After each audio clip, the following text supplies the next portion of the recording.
na jambo la kusoma tarehe ni muhimu sana kwa mwanafunzi, hasa kuwasoma wanawavyuoni na maisha yao walikuwa vipi.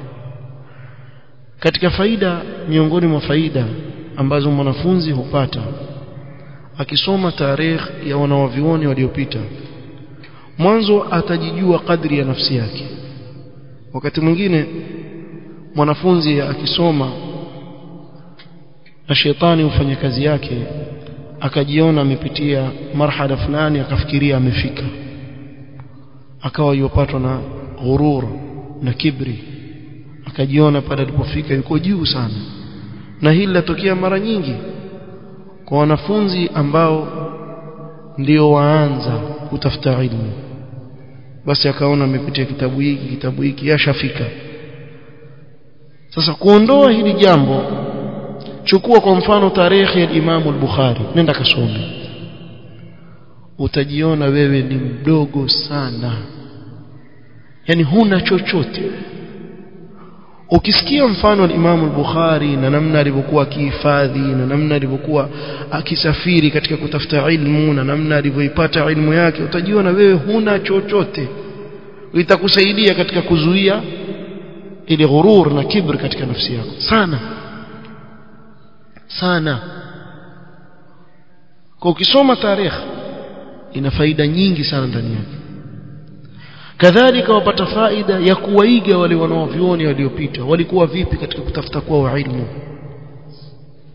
vitabu gani pengine walikuwa wakisoma au wakisomesha, da'wa yao walikuwa wakifanya vipi, upate katika sira yao mambo haya ili uwaige, sababu wao walifaulu kwa zile njia walizozitumia za kuieneza ilmu.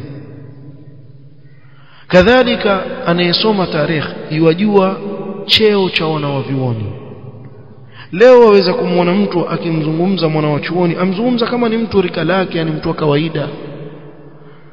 Kwa nini? Kwa sababu hajui yeye si mwanawachuoni. Mwanawachuoni wamjua mtu kama huyo kwa sababu yeye alipitia kule, alikuwa jahil akasoma akawa alim.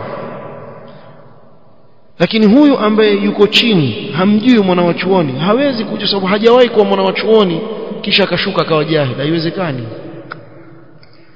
Sasa asiposoma ibada zao zilikuwa vipi, walikuwa wakifanya vipi ibada wanaoviona. Kwa mfano ukisoma Imam Ahmad rahmatullahi alayhi, alikuwa akiswali kwa siku rakaa 300. Hebu zigawanye hizo 300, tuambie wewe utaziswali vipi. Utaacha kazi wewe, kufanya kazi. Walikuwa wakifanya vipi? Allahu a'lam. Ilipokuja mihna akapigwa na ahlul bid'ah kwa lazima aseme Qur'ani imeumbwa, akafungwa, zikashuka mpaka 150. Huyu ndio dhaifu, yani amekuwa dhaifu sasa kwa sababu mwili wake hauwezi tena kustahimili aswali rakaa 150, sio kwenye tarehe 150 kwa siku. Hizi ni za sunna tu, hajaribu. Sasa hapo ndo utasema subhanallah, wallahi walikuwa ni watu wana nguvu katika ibada, mbali na ilmu walikuwa wamebeba. Sasa kuna sababu nyingi ambazo zampelekea mwanafunzi awe atasoma tarehe ya wanawavyuoni na ajue ile hali waliopitia, ajue ile hali waliopitia.